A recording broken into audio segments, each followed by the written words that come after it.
जो ही आपने पत्थर पर पाँव मारा, उसके नीचे से साफ और उम्दा पानी फूट निकला। उन्होंने ऐसा पानी पहले कभी नहीं पिया था। खूब सैर होकर पिया। फिर उन्होंने पूछा, भतीजे, क्या आप सैर हो चुके? नबी करीम सल्लल्लाहु अलैहि वसल्लम ने फरमाया, हाँ। आपने उसी जगह पर अपनी एड़ी फिर मारी और वो जगह दोबारा ऐसे खुश्क हो गई जैसे कि पहले थी।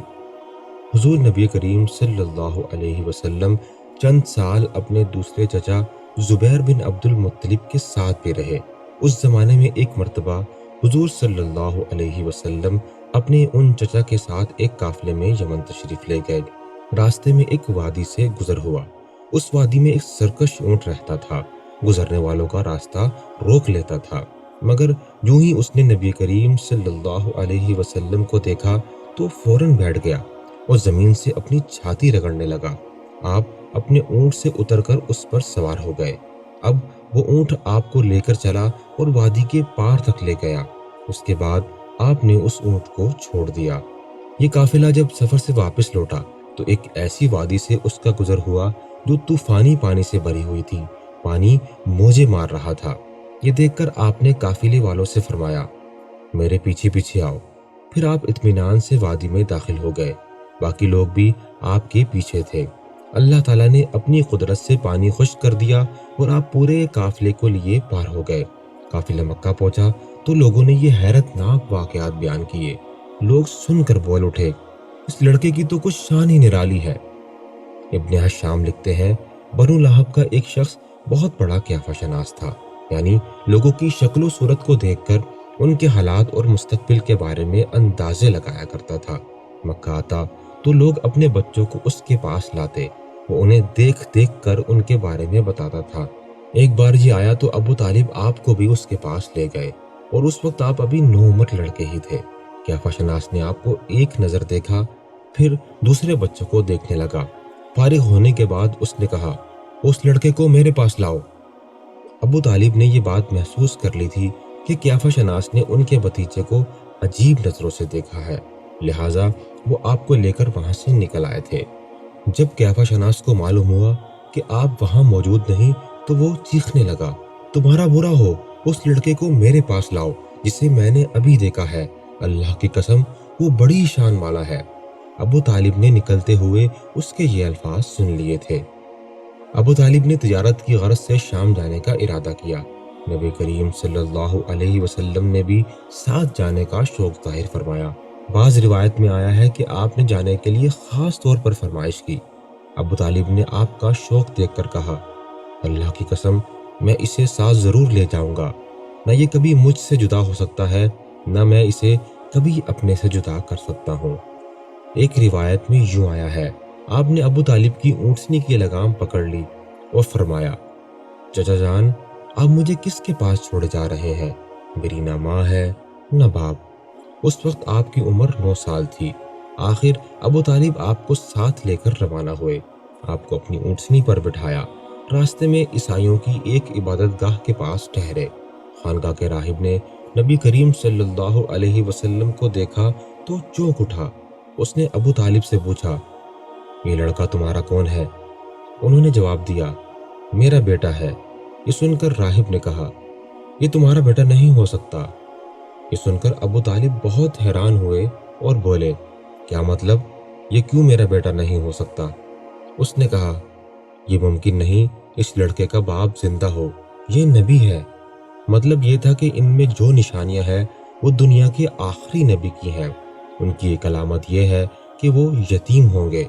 उनके बाप का इंतकाल उसी ज़माने में हो जाएगा जबकि वो अभी पैदा होने वाले होंगे। इस लड़के में आने वाले नबी की तमाम अलामात मौजूद हैं। उसकी एक निशानी ये है कि बचपन में उसकी वालिदा का भी इंतकाल हो जाएगा। अब अबू तालिब ने उस राहिब से पूछा, नबी क्या होता है? राहिब ने कहा, नबी वो होता है जिसके पास आसमान से खबरें आती हैं और फिर वो ज़मीन वालों को उनकी इत्तला देता है। तुम यहूदियों से इस लड़के की हिफाजत करना। इसके बाद अबू तालिब वहां से आगे रवाना हुए। रास्ते में एक और राहिब के पास ठहरे। ये भी खानका का आबिद था। ये भी एक खानका का आबिद था। उसकी नज़र भी नबी करीम सल्लल्लाहु अलैहि वसल्लम पर पड़ी तो यही पूछा, یہ لڑکا تمہارا کیا لگتا ہے؟ ابو طالب نے اس سے بھی یہی کہا، یہ میرا بیٹا ہے۔ راہب نے یہ سن کر بولا، یہ تمہارا بیٹا نہیں ہو سکتا، اس کا باپ زندہ ہو ہی نہیں سکتا۔ ابو طالب نے پوچھا، وہ کیوں؟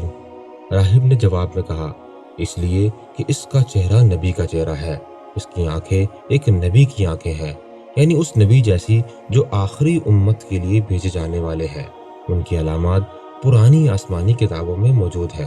اس کے بعد یہ قافلہ روانہ ہو کر بصرہ پہنچا، جہاں بحیرہ نام کا ایک راہب اپنی خانقاہ میں رہتا تھا۔ اس کا اصل نام جریس تھا، بحیرہ اس کا لقب تھا۔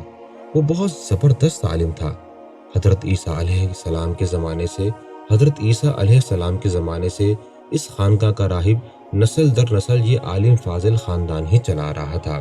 اس طرح اس زمانے میں ان کا سب سے بڑا عالم بحیرہ ہی تھا۔ قریش کے لوگ اکثر بحیرہ کے پاس سے گزرا کرتے تھے، مگر اس نے کبھی بھی ان سے کوئی بات نہیں کی تھی۔ مگر اس بار اس نے قافلے میں آپ کو دیکھ لیا تو پورے قافلے کے لیے کھانا تیار کروایا۔ بحیرہ نے یہ منظر بھی دیکھا کہ نبی کریم صلی اللہ علیہ وسلم پر ایک بدلی سایہ کیے ہوئے تھی۔ جب یہ قافلہ ایک درخت کے نیچے آ کر ٹھہرا تو اس بدلی کی طرف دیکھا۔ وہ بدلی اس درخت پر سایہ ڈال رہی تھی اور اس درخت کی شاخیں اس طرف جھک گئی تھی جدھر نبی کریم صلی اللہ علیہ وسلم موجود تھے۔ اس نے دیکھا بہت سی شاخوں نے آپ کے اوپر جمگٹا سا کر لیا تھا۔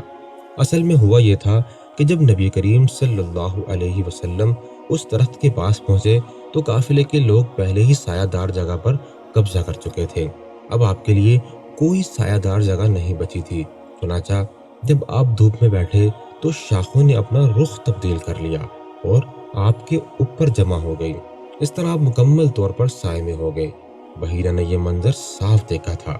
آپ کی یہ نشانی دیکھ کر اس نے قافلے والوں کو پیغام بھجوایا، اے قریشیو، میں نے آپ لوگوں کے لیے کھانا تیار کروایا ہے۔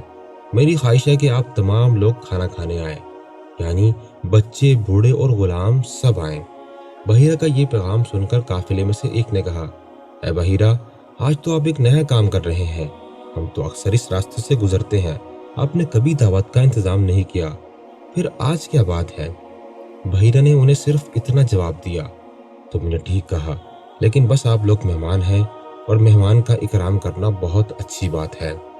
اس طرح تمام لوگ بحیرہ کے پاس پہنچ گئے، لیکن اللہ کے رسول صلی اللہ علیہ وسلم ان کے ساتھ نہیں تھے، انہیں پڑاؤ میں ہی چھوڑ دیا گیا تھا۔